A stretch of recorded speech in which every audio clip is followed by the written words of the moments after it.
Барлықтарыңызға сәлем достар. Бүгін сіздермен мамосяй тағамын дайындайтын боламыз. Бұл тағамның ерекшелігі буға піскен жұмсақ нанында және ерекше дәмді подливасында. Міндетті түрде бұл тағамды осы рецептпен дайындап көріңіз.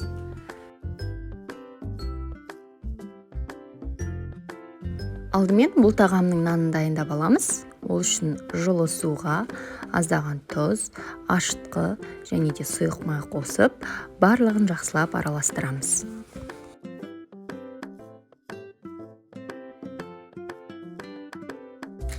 Одан кейін қасықтың көмегімен аз-аздан ұнды салып, кейін барлық ұнды салып, қолмен жақсылап қамыр илейміз.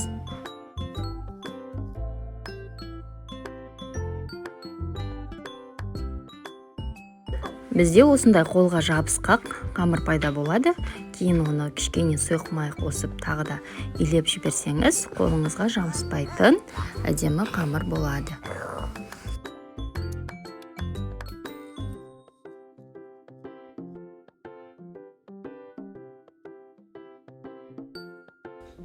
Қамырымыз дайын болды. Бұны 1-2 сағатқа бетін жауып, жылы жерге қоямыз. Етті осылай көбейтіп турап аламыз.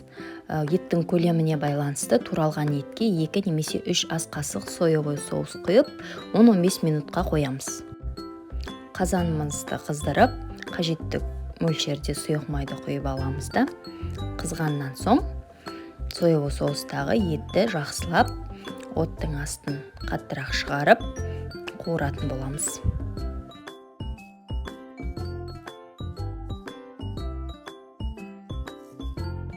Етті жақсылап қызартып қуырып аламыз. Менде ет 2-2,5 сағаттай пісетін болғандықтан, алдымен еттің өзіне су құйып, жарты сағат 40 минуттай қайнатып аламын. Ет қайнап жатырған уақытта бұл тағамның нанын дайындап аламыз.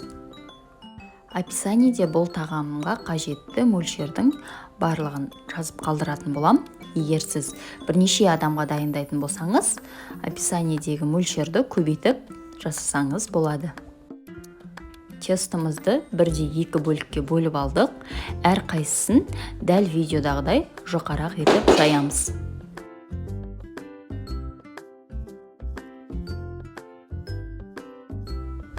Қамырды жайып алған соң, кішкене сары май ерітіп, ертілген сары майды кисточканың көмегімен тестоның барлық бөлігіне жағып шығамыз. Одан кейін ұсақтап туралған укропты, аскөкті, балғын аскөкті қолдансаңыздар да болады мен секілді, немесе кептірілген аскөкті қолдансаңыздар да болады. Дәл видеодағыдай жасайтын боламыз.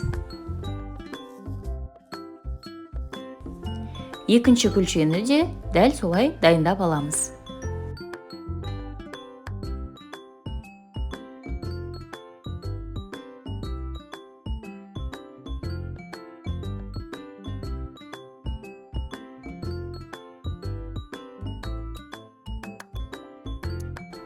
Одан әрі 4 алақан сиятындай бөліктерге бөліп шығамыз. Кесілген 2 бөлікті бірінің үстіне қойып, осындай таяқшаның көмегімен видеодағыдай әрекеттерді қайталау арқылы біз нандарымыздың формасын осылай дайындап шығамыз. Мінекей сіздерге түсінікті болу үшін қайталап көрсетейін.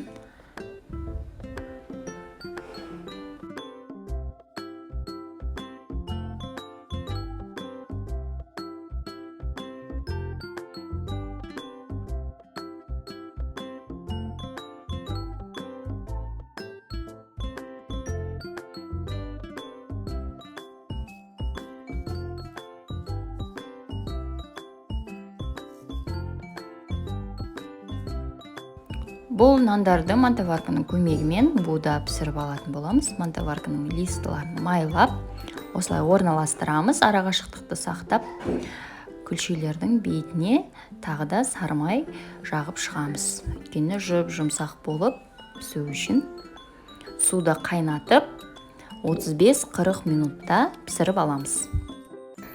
Бұл тағамға мен келесідегідей көкөністерді қостым. Және де ірі етіп, көбіктап турап алдым.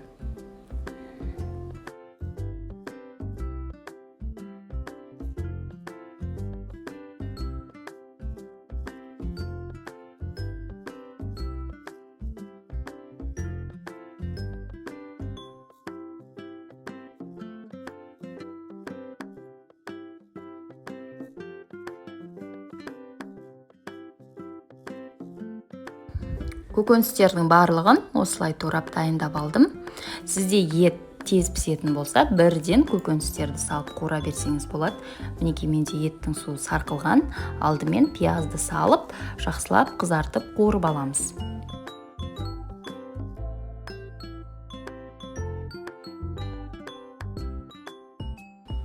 Одан кейін болгарский перецті де салып, тағы да жақсылап 2-3 минуттай қуырамыз. Одан әрі сәбіз бен картопты салып, және де дәміне қарай тұз, бұрыш, паприка салсаңыздар да болады. Барлығын салып, жақсылап 2-3 минут тағы да қуырамыз. Сарымсақты мен пиязбен бірге салып жібердім. Дәмдеуіштерден кейін 2 ас қасық томат пастасын қосып, тағы да 2-3 минут қызартып қуырамыз. Одан әрі көкөністеріміз батып тұратындай етіп, су құйып, 30-40 минуттай бұл тағамның подливасын пісіріп аламыз.